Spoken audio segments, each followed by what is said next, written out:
But first, a couple of things I think I've got to get off my chest. Now, one, of course, is what a stuff-up with this vaccine rollout. I mean, an untrained doctor overdosing 2 people, old people? I mean, seriously?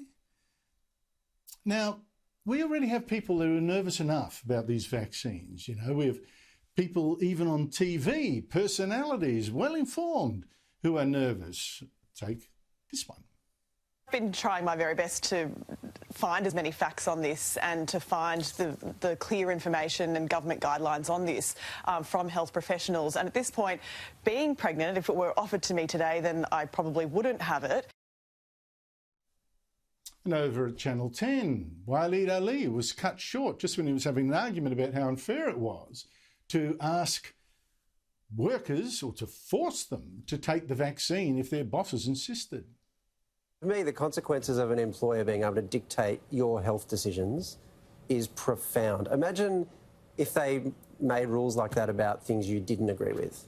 Then it would be frightening. In this situation, your business could shut down, and that's been a huge problem. So don't you think that if that can keep your business open, that's reasonable? Yeah, I think that's a fair point, but I'm being told I have to shut up. Move on before Waleed throws something at the screen. So what a terrible own goal it was when we heard today that a doctor in Queensland had accidentally injected 2 elderly people with 4 times the recommended vaccine dose. 4 times. Luckily, a nurse stepped in and saw what was going on and stopped it. Now, the health minister, Greg Hunt, first said, well, look, this was an accident, trained doctor, etc., but then had to rush into Parliament and correct the record. No, he wasn't trained at all. Healthcare Australia has now advised that the doctor had not completed the required training. This is being investigated by Healthcare Australia and we are expecting a report later today. Healthcare Australia has advised that all other Healthcare Australia immunisers have completed the training. Healthcare Australia has also advised that this doctor has not been involved in the vaccine rollout in any other facilities. Now, look, I find it's incredible that this has happened and consequences have got to flow.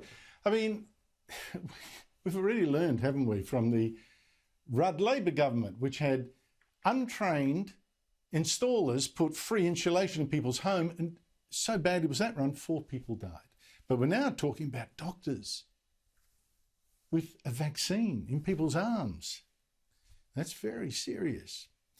Now, I think we do need to have some perspective here, right? Because we're only talking about 1 doctor, 2 doses, and it seems that the people injected, well, it's very unlikely that they'll suffer serious harm, very unlikely. The government says they've had no adverse outcomes so far. They're being monitored. They might get more pain in the arm for the extra dose and maybe a little bit more, you know, sometimes you get a chill, a sort of fever from fighting the vaccine, getting your antibodies up.